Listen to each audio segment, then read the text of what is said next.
Hai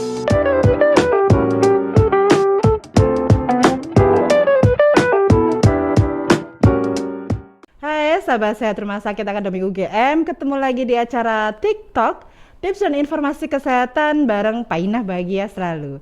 Tips dan informasi kesehatan kali ini akan bersama dengan Dr. Farida Niken, spesialis saraf Rumah Sakit Akademi UGM. Halo Dr. Niken. Halo Mbak Painah. Gimana kabarnya dok? Alhamdulillah baik. Aduh, kalau sama Dr. Niken terus bawahnya terus lembut gitu. Oh iya jelas. Yuk Painah berubah. Orang ada di dirinya sendiri. Ketularan alim. Alim. Bari kita kajian dok. Jelas pengajian kita nanti menghafalkan Al-Kahfi. Oh ya baik dong. Ini dinopo lagi. Ini temanya apa saja nih? Masa depan cerah. Di surga bersamanya. Nah, baik, ini akan hidup sedunia sesurga. Amin. Akan membahas tentang spinal cord injury yang lagi ngehits di kalangan netizen dan saya sendiri juga masih bingung. Kenapa ini kok masih ada banyak di Indonesia? Karena kejadiannya banyak. Iya, karena saya rasa nggak cuma di Indonesia, di dunia juga cukup banyak. Oh iya ya dok ya. Kemarin sudah dijelaskan sama Dokter Elpa ini, kalau di RSA ini kejadian yang paling banyak itu karena kecelakaan. Betul sekali. Nomor 2 jatuh dari pohon. Betul sekali. Yang ketiga tiba saka gendeng. Nang gendeng dandani gendeng apa Iya. ngoyak kucing ngerti. Itu paling banyak sekali dan setiap bulan pasti ada kasusnya. Pasti ada ya dok Pasti ya. ada kasusnya. Itu sebenarnya itu kalau spinal cord injury itu sumsum tulang belakang ya dok ya. Iya, itu atau sumsum tulang belakang atau sistem saraf di tulang belakang. Nah itu sebenarnya seberapa penting sih dok si sumsumnya itu kok sampai ketika ada kecelakaan atau mungkin ada kejadian ini kok bisa sampai menghuru-harakan kehidupan bangsa dan negara? Wah. Tapi mungkin kan udah dijelaskan ya sama sebelumnya. Udah sama Dokter Eva. Sehingga nanti kalau sahabat saya belum tahu gejalanya atau tanda tanya nanti bisa lihat link di Oh bawah ya, sudah ada di deskripsi ya. Jo, awas ngomong rano. Aku ngomong di deskripsi loh Jo. Sing wingi rong eneng cantol kayak ya di deskripsi. Dokter Niken nanti. Udah. Nah, sehingga nanti gejala gejala kan sudah dijelaskan nih. Nah, sekarang kita lihat sebenarnya sistem sumsum tulang belakang itu apa, sistem saraf apa? Coba gambar dong. Tling. Kok ora padha? Iya. Rada lemot iki nganune kuotane kurang.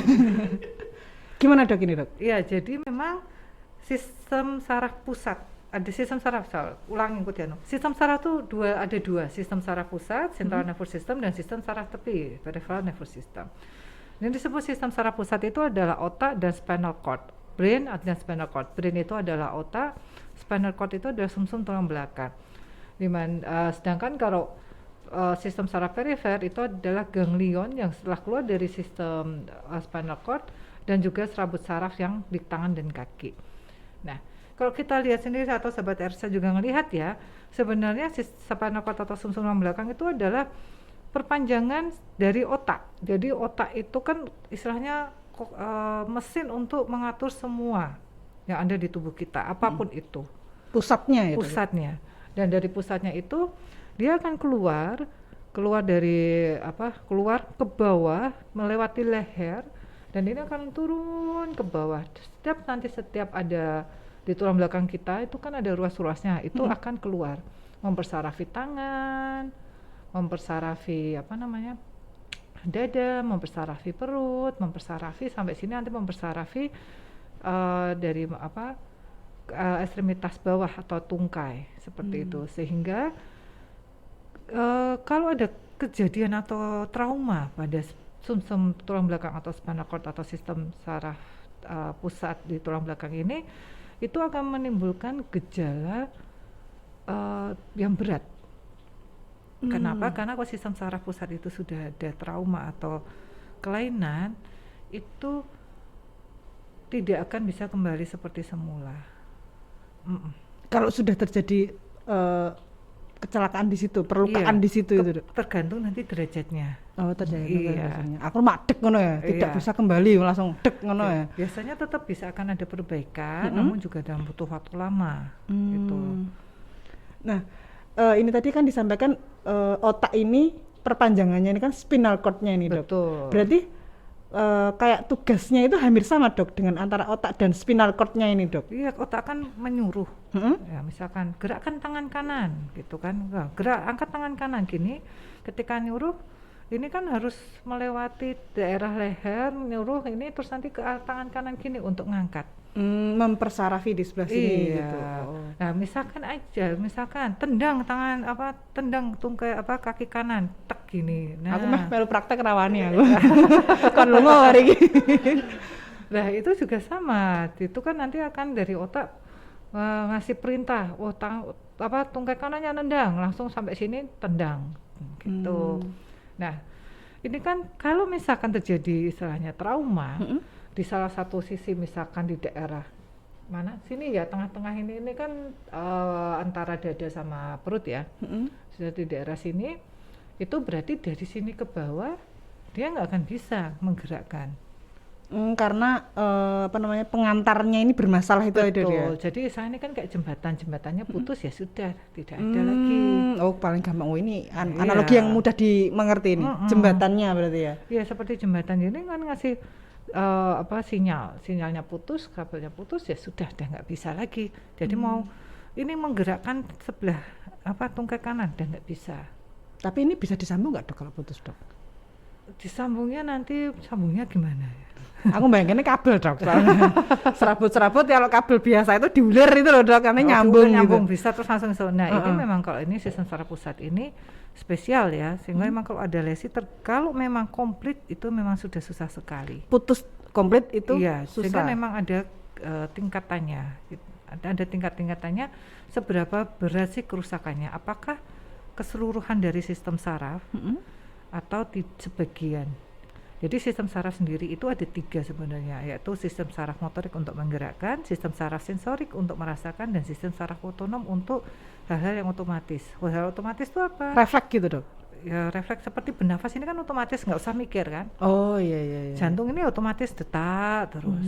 Nah seperti itu. Keringat itu kan tetap kalau habis itu langsung otomatis mengeluarkan keringat, itu hal otomatis. Nah kalau memang kena komplit seperti itu memang prognosisnya itu memang tidak terlalu baik. Seperti itu.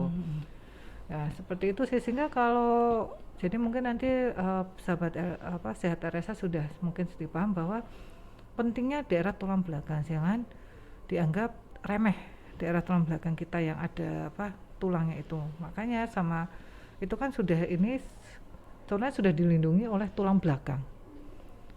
Sarafnya sudah dilindungi sama tulang belakang. Namun kalau ada benturan seperti tadi kecelakaan, jatuh dari pohon atau genting, itu bisa saja tulangnya nanti akan bergeser atau patah tulang belakangnya itu. Nah itu akan merusakkan sistem sarafnya, juga akan geser juga, atau nanti juga terjadi kerusakan di situ. Nah maka muncul gejalanya tergantung letak lesinya, letak traumanya. Di mananya gejalanya itu tergantung dari di mana yang sakit gitu ya, Dok, ya, sepanjang ini ya, karena mempersarafinya beda-beda ya. Beda-beda. Kalau nanti di daerah leher itu ada leher atas, leher bawah. Kalau leher bawah itu nanti tangan mungkin masih, kalau di sini mungkin tangan masih bisa gerak namun juga tidak maksimal. Tapi kalau di bagian atas itu juga bisa mengganggu, sudah nggak bisa sama sekali, juga mengganggu dari sistem pernafasan gitu. Berarti kalau semakin ke atas itu bisa jadi semakin komplit ya, Dok, ya? Semakin kompleks permasalahannya. Iya. Kan ini kan kalau pernafasan dari jantung sama paru-paru ini kan memang dari bagian atas kan kelihatan ini ya secara mudahnya ya. Yang ini areanya bagian ini bawah, ya, areanya di sebelah situ.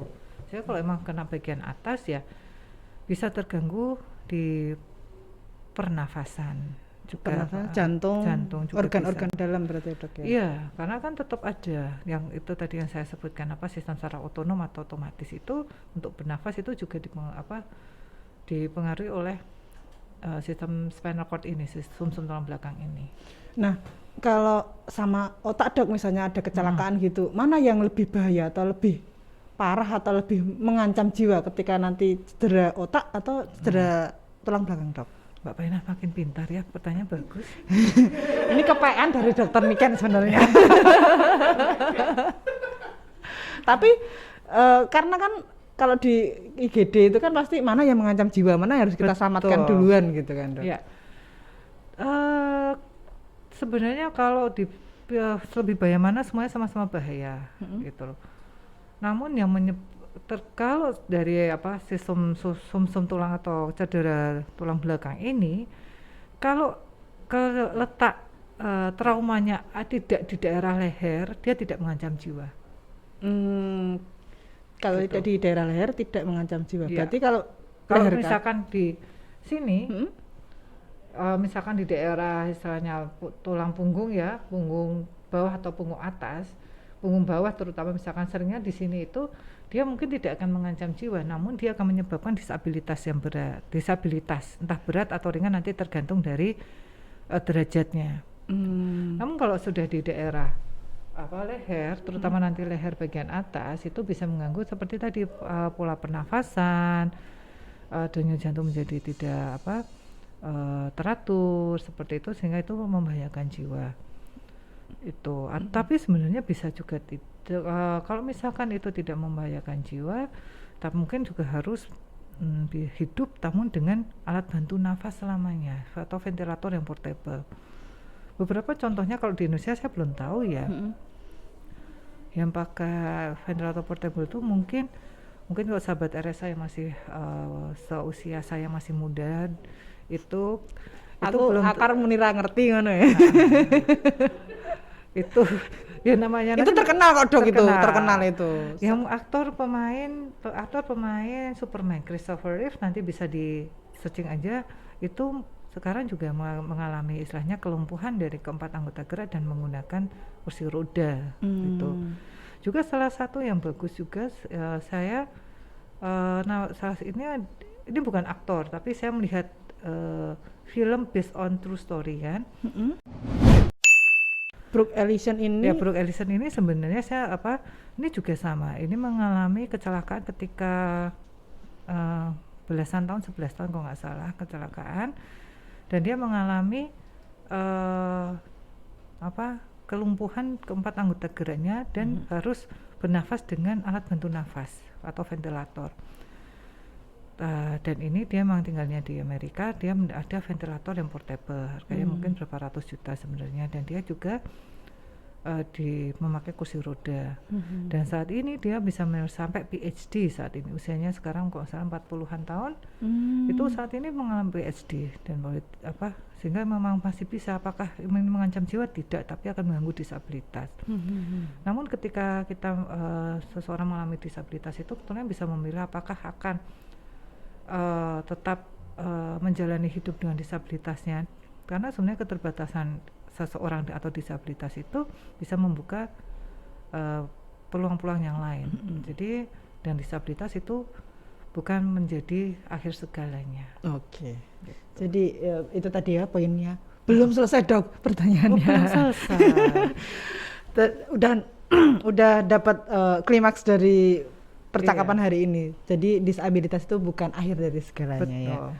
Ya. Tapi kembali ke antara brain dan spinal cord tadi. Kalau kejadiannya pada cedera otak beda lagi ya dok penanganannya nanti dok? Kalau cedera otak beda lagi penanganannya. Nanti akan kita bahas di lain waktu.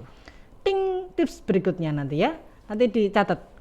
Kembali ke spinal cord dok. Iya. Baik. Nah, Dr. Elva kemarin sudah menjelaskan tentang penanganan ketika di pre-hospital sampai di IGD, akhirnya nanti di ronsen ketahuan lah itu. Ternyata ada cedera nih di tulang belakang. Yeah. Di tulang belakang. Kemudian konsul sama dokter Niken ini. Nah, itu biasanya pasien ini diapain, dok? Yang pasti setelah stabil ya, kemudian kita lakukan ronsen atau kita lakukan MRI, kita lakukan CT scan sampai kita melihat letak lesnya seberapa. Kemudian kita lakukan pemeriksaan fisik lebih lengkap untuk melihat derajatnya. Kemudian kita lakukan stabilisasi, kita akan rapat bersama dengan dokter bedah tulang, subspesialis tulang belakang atau spine, dokter Adam, juga dengan dokter bedah saraf, dokter Afif, untuk melihat apakah dapat dilakukan operasi atau tindakan stabilisasi atau tidak, seperti itu. Karena tidak semua bisa dilakukan tindakan stabilisasi, namun hampir semuanya bisa. Gitu. Tapi stabilisasinya itu apakah harus melalui operasi, dok? Karena kalau di masyarakat itu udah bilang operasi itu udah serem gitu loh, dok. Ya tergantung juga, misalkan tergantung derajatnya, bisa juga nanti Yang paling kompeten itu adalah dengan dokter Adam. Mm-mm. Kadang-kadang hanya yang dipasang stabilisasi berupa gips itu juga masih bisa. Tapi kapan dilakukan itu, kapan tindakan operasi nanti dengan dokter Adam. Oke, Gitu. baik. Itu untuk nanti tema kita berikutnya ya. Iya. Nah, ini terkait dengan tadi sempat menyampaikan tentang disabilitas ini. Di antara beberapa trauma, baik ada di beberapa segmen ini, Dok. Apakah bisa semua segmen itu menimbulkan kecatatan permanen, Dok? Baik dari atas maupun bawah. Mungkin kalau yang bawah ini ya mempersarafi bawah, ekstremitas bawah gitu ya, Iya. anggota gerak bawah. Apakah itu juga nanti bisa menimbulkan kecatatan permanen atau ada pada kasus tertentu itu bisa kembali sempurna, Dok? Kalau kemungkinan permanen lebih banyak sih ya, pasti akan ada sequelnya. Kembali tergantung derajatnya. Kalau memang sudah komplit, mungkin tadi sudah dijelaskan sebelumnya oleh Dr. Elva. Kalau penanganan dari pre-hospitalnya itu ketika melakukan pengangkatan itu sebenarnya kalau misalkan saya paham sih masyarakat Indonesia dan sahabat sehat RSA itu ingin menolong sebenarnya, ya kan, ingin menolong, membawa secepat mungkin ke instalasi rumah sakit terdekat, instalasi gawat darurat di rumah sakit terdekat dimanapun saja.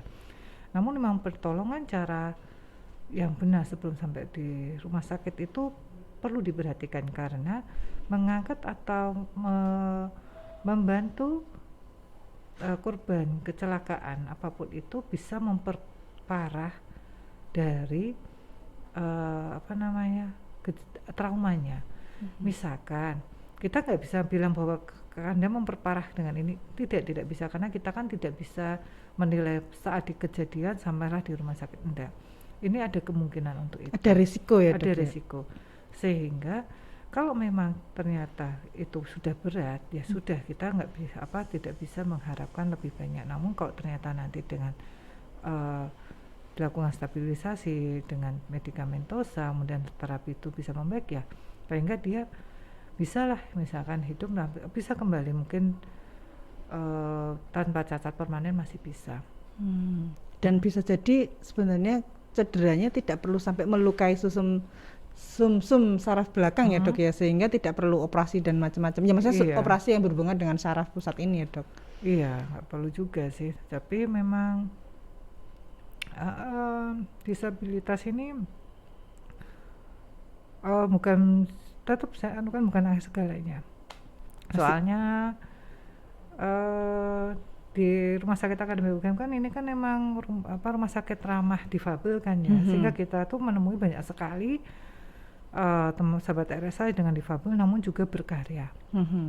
Itu jadi nggak masalah sih sebenarnya. Apalagi kalau di RSA ini penanganannya kan komprehensif ya. Pertama mungkin terkait dengan syaraf ini, spinal cord injury, kita sudah ada bedah syarafnya, ada spesialis spine-nya juga, ada dokter sarafnya yang pasti ya, ada dokter Niken dan teman-temannya. Kemudian untuk penanganannya nanti juga ada ahli gizinya ya, Dok ya. Ahli gizi dan juga fisioterapis. Oh iya, betul sekali. Fisioterapi itu memang karena ini perjalanan panjang untuk terapinya, tidak bisa keluar rumah sakit kemudian berhenti, tidak, tetap harus diberikan fisioterapi juga untuk kembali. Bisa jadi nanti di rumah juga butuh home care ya, Dok ya. Butuh home care, dan misalkan perlu juga, bisa juga dilakukan pendampingan psikolog juga sebenarnya, Mbak Nika. Oh iya. Cut ya. Baik, berarti nanti di rumah juga bisa juga pendampingan psikolog ya, Dok ya? Iya, karena sebenarnya ini kan tidak hanya pasien itu sendiri, namun juga keluarga atau yang menemani sehari-hari, itu kan akan merubah seluruhnya. Apalagi nanti ternyata merubah peran ya, Dok ya, yang mungkin pertama beliau adalah tulang punggung keluarga, atau mungkin anak yang didambakan oleh keluarga tersebut butuh dukungan dari ini, itu betul juga. Oke. Dokter Niken, karena spinal cord injury ini kan proses perawatannya panjang. Sebelum pulang ke rumah itu kan mungkin ada yang harus dipersiapkan. Mungkin ada komplikasi, Dok, atas pasien ini ketika nanti di rumah atau mungkin pas di rumah sakit, Dok. Oh iya. Sehingga nanti kan perawatan ini kan lama tuh, setelah di rumah pasti perlu perawatan. Nah itu bisa jadi nanti akan terjadi luka akibat tekanan ya, karena misalkan duduk terus-menerus Mm-mm. seperti itu. Nah, itu bisa luka tekanan pada daerah pantat. Koreng gitu ya dok ya? Bisa Koreng jadi ya, sampai ke koreng gitu. bisa jadi. Nah, sebenarnya bisa juga dipersiapkan uh, alas tidur yang khusus yang mengurangi resiko terjadinya luka tekan itu. Kan memang ada kasur yang khusus ya. Itu bisa, atau bisa juga nanti selama perawatan akan diajari oleh perawat juga sebenarnya dari tenaga paramedis untuk mengurangi resiko terjadinya luka tekan itu dengan miring kanan, Miring kanan, miring kiri, berubah seperti itu. posisi. Berubah posisi setiap beberapa jam seperti itu semua sudah kita sampaikan juga. Itu kemudian kalau misalkan terjadi kelainan dari kesulitan buang air kecil, malah kadang-kadang nggak bisa buang air kecil, itu kan berarti memang harus menggunakan kateter. Nah, perawatan bagaimana kateternya seperti itu nanti juga Beresiko juga ya dok? berisiko itu? terjadi infeksi. Nanti juga perlu sudah diajarkan juga nanti dengan perawatan, dengan yang diperlukan juga bisa home care kan. Oh iya betul sekali. Dan RSA ada home care-nya ya, Betul. khususnya untuk perawatan seperti ini. Itu yang secara medis paramedis. Namun ketika ini juga perlu pendampingan dari seorang psikolog juga kalau Mbak Nika ini. Karena ya itu perubahannya itu. Oke, baik. Itu tadi komplikasinya sudah, perawatannya di RSA, nanti bisa jadi operasi tidak operasi ya dok ya? Bisa jadi ya, bisa jadi tidak. Tapi mayoritas memang operasi ya dok ya? Belum tentu juga sih ya. Ada juga yang tidak.